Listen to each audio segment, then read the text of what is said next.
Berdoa mulai. Berdoa selesai. Ada yang tidak masuk hari ini? Oh, nihil ya. Alhamdulillah, semua masuk ya. Baik, langsung saja kita masuk pada pembahasan hari ini, yakni tentang menghindari perbuatan syirik. Apa sih syirik itu? Ya, benar sekali. Syirik adalah perbuatan, anggapan, atau iktikad menyekutukan Allah dan seakan-akan ada yang maha kuasa di samping Allah. Ada yang tahu orang yang menyekutukan Allah disebut apa? Ya, benar sekali. Orang yang menyekutukan Allah disebut dengan musyrik. Perlu diketahui bahwasannya syirik merupakan dosa besar yang tidak diampuni oleh Allah, seperti halnya firman Allah dalam Quran surat An-Nisa ayat 48. Pembahasan yang selanjutnya yakni macam-macam syirik. Bahwasannya syirik itu ada dua macam. Yang pertama syirik akbar atau disebut juga dengan syirik jari, dan yang kedua syirik asghar atau disebut juga dengan syirik khafi. Apa sih syirik akbar itu? Disebut syirik akbar jika melakukan perbuatan yang jelas-jelas menganggap Tuhan selain Allah, dan Tuhan-Tuhan itu dijadikannya sebagai tandingan sampingan Allah.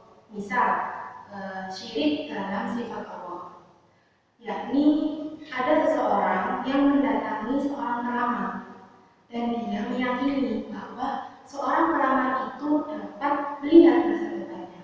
Nah, ini salah satu contoh dari syirik akbar. Lalu syirik yang kedua yakni syirik asghar. Apa sih syirik asghar itu?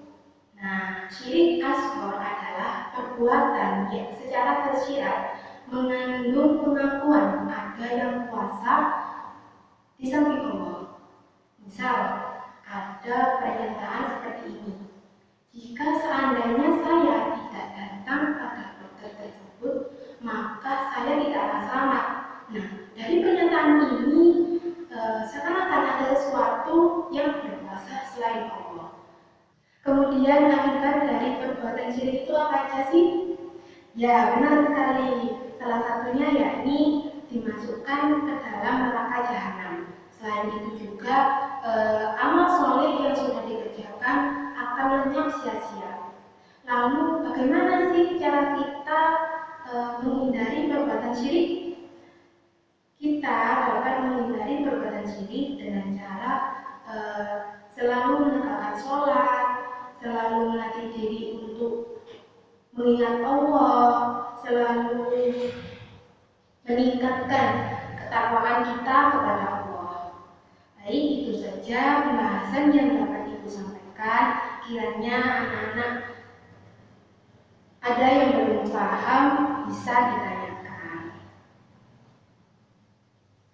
Ya, baik anak-anak, jika sudah ditanyakan, Ibu akan menyampaikan kesimpulan pembelajaran kita pada pagi hari ini.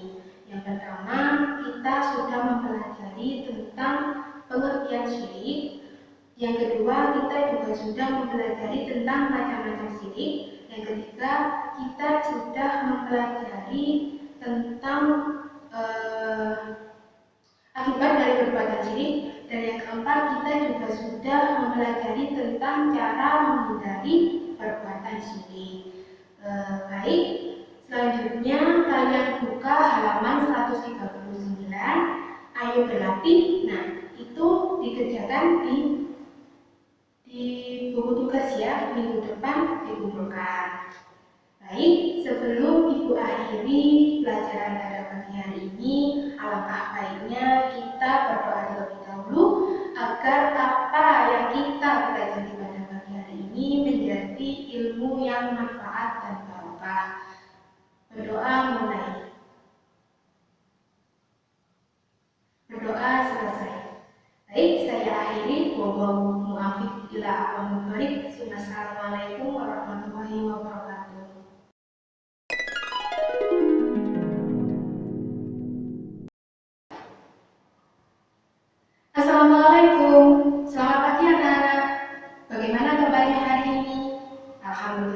semua sehat ya? Baik. Sebelum kita memulai pelajaran pada pagi hari ini, alangkah baiknya kita berdoa terlebih dahulu. Berdoa mulai. Berdoa selesai. Ada yang tidak masuk hari ini? Oh, nihil ya? Alhamdulillah, masuk semua ya. Baik, langsung saja kita masuk pada materi. Materi kali ini kita membahas tentang akhlak pergaulan remaja. Wah, tepat sekali ini materinya buat kalian para remaja. Pasti kalian sudah tahu akhlak terbagi menjadi berapa? Ya, benar sekali. Akhlak terbagi menjadi dua, yakni yang pertama akhlak terpuji dan akhlak tercela. Jadi dalam bergaul, khususnya dalam pergaulan remaja, ada beberapa bentuk akhlak terpuji, yakni yang pertama menjalin persaudaraan atau ukhuwah. Dalam kaitannya dengan pergaulan remaja, Islam memberi petunjuk bahwa antara laki-laki dengan perempuan diperbolehkan mengadakan pergaulan sampai pada batas tidak membuka peluang terjadinya perbuatan dosa. Jadi dalam pergaulan dengan lawan jenis itu harus benar-benar dijaga sehingga tidak ada kesempatan terjadinya kejahatan seksual. Lalu yang kedua yakni mengembangkan wawasan keilmuan. Merujuk pada pendapat Jean Piaget, remaja itu harus diarahkan untuk mengembangkan kemampuan intelektualnya melalui kegiatan akademik maupun non-akademik melalui pendidikan formal maupun pendidikan non-formal. Lalu yang ketiga, mengembangkan sikap menghormati dan menghargai atau disebut juga dengan tasamuh. Tasamuh ini disebut juga dengan sikap toleransi, yakni rasa tenggang rasa atau sikap menghargai dan menghormati terhadap sesama, baik terhadap saudara kita yang muslim maupun saudara kita yang non-muslim. Lalu yang keempat, bijak dalam menggunakan sosial media. Dalam menggunakan media sosial itu ada beberapa hal yang perlu kita perhatikan. Yang pertama, menata niat. Dengan niat yang baik, maka kita akan menjadi terarah untuk melakukan yang baik. Yang kedua, bacalah berita hanya dari sumber yang layak dipercaya. Dan yang ketiga, baca dulu isi beritanya. Jangan langsung wah ini gak bener ini. Terus yang keempat, jangan menelan mentah-mentah isi berita yang sudah ada di media sosial. Yang kelima, gunakanlah media sosial untuk kepentingan belajar. Lalu yang keenam, ingatlah bahwa pelanggaran terhadap penggunaan media sosial selain dapat dituntut dan diancam sanksi yang berat. Lalu apa sih dampak positif akhlak terpuji dalam pergaulan remaja? Wah, banyak banget ini dampak positifnya. Yang pertama, dapat menumbuhkan sikap arif dan bijaksana. Yang kedua, menumbuhkan sikap mandiri. Yang ketiga, menumbuhkan sikap tanggung jawab. Lalu bagaimana cara kita untuk membiasakan akhlak terpuji tertanam di dalam diri kita? Mudah sekali, yakni dengan cara menuntut Allah, menjauhi perbuatan zina, mengajak untuk berbuat kebaikan, lalu mengisi waktu luang dengan kegiatan yang bermanfaat. Kemudian santun dan rendah hati, lalu tawaduk kepada yang lebih tua dan menyayangi yang lebih muda. Kemudian kita masuk pada akhlak tercela dalam pergaulan remaja. Yang pertama, yakni pergaulan seks atau bebas. Jadi dalam pergaulan remaja, kalau tidak kita jaga, maksudnya jaga diri kita, maka akan terjadi hal-hal yang tidak diinginkan seperti pergaulan seks ini. Lalu yang kedua, tawuran. Yang ketiga, mengkonsumsi minuman keras. Jadi dalam berteman, dalam bergaul, kita harus benar-benar memilih antara teman yang baik dan mana yang buruk. Jika kita dapat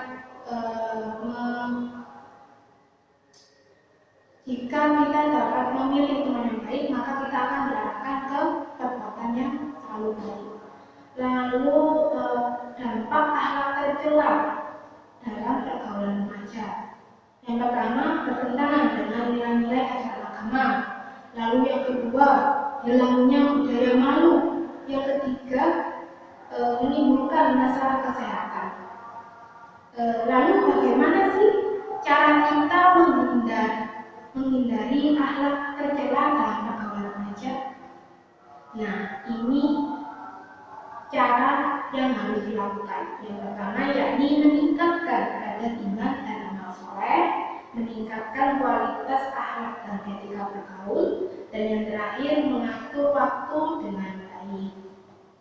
Jadi itu pembahasan kita pada hari ini. Bagi anak-anak yang belum paham tentang pembahasan yang kita bahas pada hari ini, bisa ditanyakan.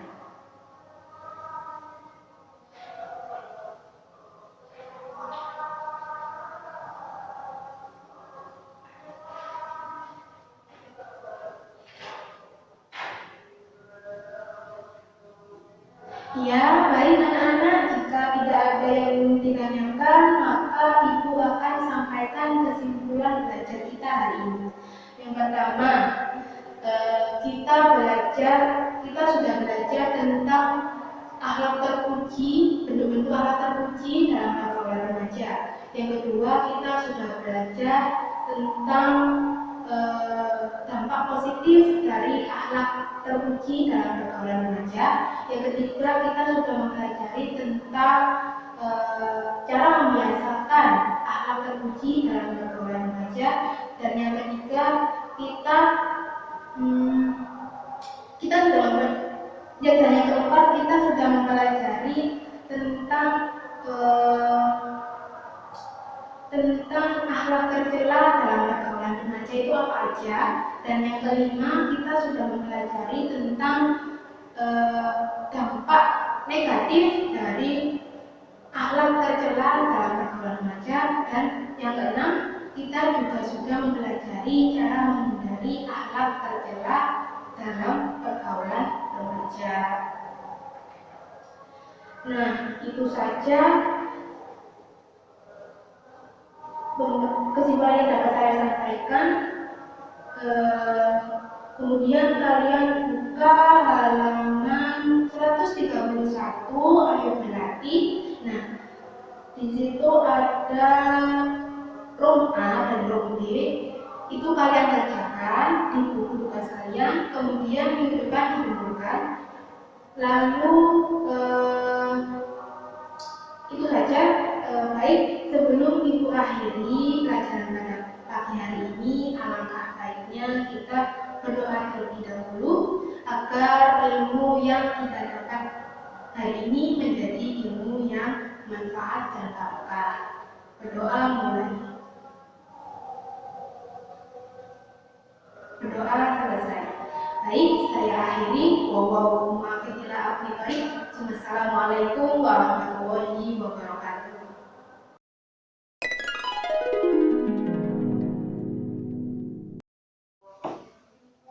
Assalamualaikum, selamat pagi anak-anak. Bagaimana kabarnya hari ini? Alhamdulillah, semua sehat ya. Baik, sebelum kita memulai pelajaran pada pagi hari ini, alangkah baiknya kita berdoa terlebih dahulu. Berdoa mulai. Berdoa selesai. ada yang tidak masuk hari ini? Oh, nihil ya?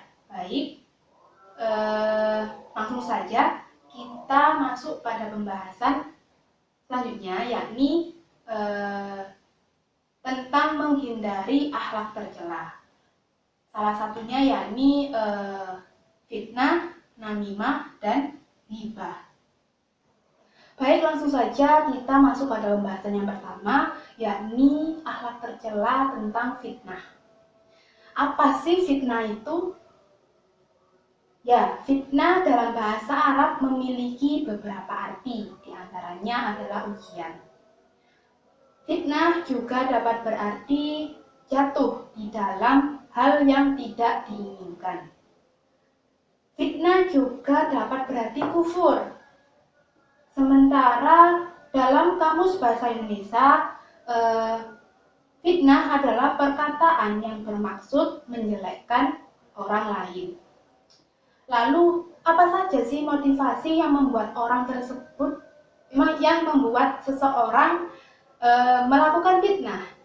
Yakni yang pertama, mencari harta duniawi.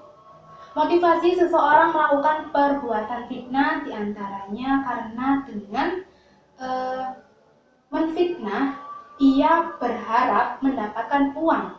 Jadi, imbalan harta itulah yang menjadikan seseorang melakukan perbuatan fitnah. Lalu yang kedua, menjerumuskan orang ke dalam neraka. Jadi seseorang termotivasi melakukan fitnah itu karena ia ingin banyak orang tersesat dan terperangkap ke dalam pusaran fitnahnya. Lalu yang ketiga yakni mencari jabatan atau posisi tertentu. Jadi seseorang termotivasi untuk melakukan fitnah itu kadang mencari kedudukan atau jabatan tertentu, baik di masyarakat, lembaga, instansi, atau di tempat-tempat lainnya. Lalu bagaimana cara kita menghindari perilaku fitnah? Nah, yang pertama, kita harus mengkaji dan mempelajari Al-Quran. Untuk mengantisipasi terjadinya fitnah, sebaiknya seseorang banyak membaca dan mengkaji Al-Quran. Karena Al-Quran sendiri adalah sebagai pedoman hidup yang dititipkan oleh Rasulullah kepada umatnya saat menjelang wafat. Lalu yang kedua yakni meningkatkan iman. Jadi ketika iman seseorang itu kokoh, maka terhindar dari perbuatan tersebut. Dan keimanan yang kokoh memiliki pengaruh besar dan memiliki peran vital dalam menghadapi, mengatasi, dan menyikapi berbagai peristiwa serta ujian yang diberikan oleh Allah. Lalu yang ketiga yakni berdoa agar terhindar dari hal yang membahayakan diri. Jadi kita sebagai orang yang beriman harus memahami hakikat kehidupan yang sebenarnya. Belum tentu telah aman dari bahaya fitnah karena setan dan sekitarnya menggoda mereka sehingga orang yang beriman kelak akan lalai dan jatuh serta terperosok ke dalam fitnah dunia. Apa sih namimah itu?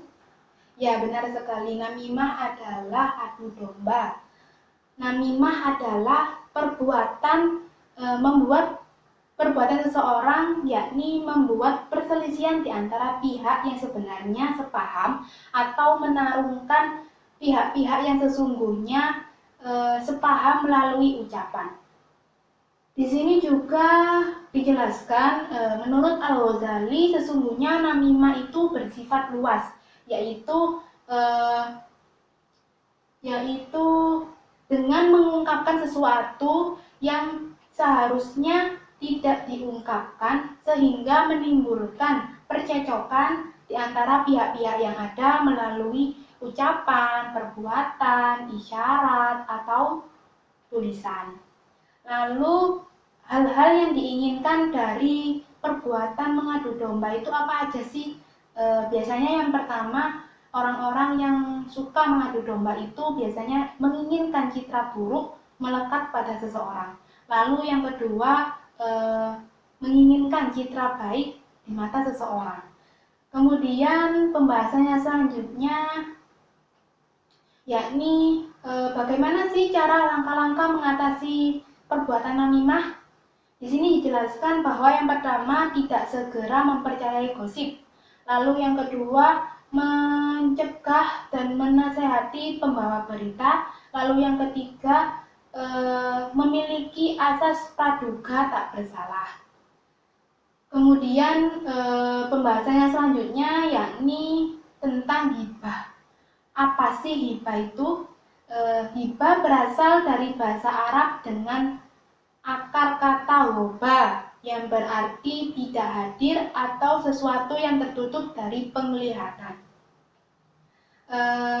Kata hibah dalam bahasa Indonesia berarti menggunjing, yakni menyebutkan kata-kata keji atau meniru-niru suara atau perbuatan orang lain di belakang dirinya. Dalam bahasa Jawa disebut dengan ngerasani. Lalu secara terminologi, hibah berarti mengemukakan atau membicarakan perihal orang lain yang apabila orang lain tersebut mendengarnya, maka ia tidak menyukainya. Lalu, apa saja sih motivasi seseorang itu untuk berbuat hibah? Biasanya yang pertama itu mengobati sakit hati. Lalu yang kedua mengikuti teman, yang ketiga kesombongan atau kebanggaan, lalu yang keempat iri hati, dan yang kelima yaitu bergurau. Selanjutnya, bagaimana cara menghindari perilaku hibah? Cara menghindari perilaku hibah yaitu yang pertama dengan cara ingat bahwa Allah tidak menyukai hibah. Lalu yang kedua, melakukan introspeksi diri. Yang ketiga, menyadari bahwa hibah itu menyakitkan. Kemudian,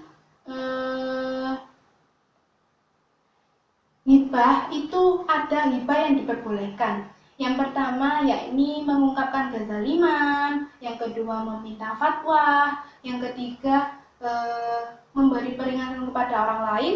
Yang keempat, nampak dengan jelas cacatnya, dan yang kelima memiliki perilaku buruk yang sudah diketahui luas.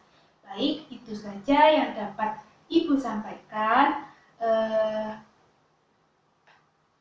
Untuk selanjutnya, jikalau anak-anak masih belum paham tentang materi yang kita bahas pada pagi hari ini, bisa ditanyakan. Baik. Jika sudah tidak ada yang ditanyakan, saya akan menyimpulkan kesimpulan pembelajaran pada pagi hari ini. Yang pertama, yakni kita sudah mempelajari tentang bentuk-bentuk akhlak tercela, yakni fitnah, ghibah, dan namimah. Lalu yang kedua, kita mempelajari tentang apa itu fitnah, apa itu namimah, dan apa itu ghibah. Lalu yang ketiga, kita juga sudah mempelajari tentang cara menghindari perilaku tercela, yakni dari sifat fitnah, dari ghibah, dan juga namimah. Baik, itu saja kesimpulan yang dapat saya sampaikan. Untuk tugas, silakan buka halaman 173, ayo berlatih. Nah, di situ kalian kerjakan dalam buku tugas, kemudian dikumpulkan pada minggu depan.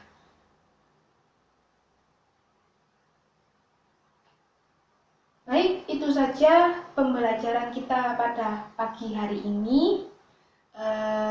Sebelum saya tutup, alangkah baiknya kita berdoa terlebih dahulu agar apa yang kita pelajari pada pagi hari ini menjadi ilmu yang manfaat dan barokah. Berdoa mulai. Berdoa selesai. Baik, sekian, terima kasih. Assalamualaikum warahmatullahi wabarakatuh.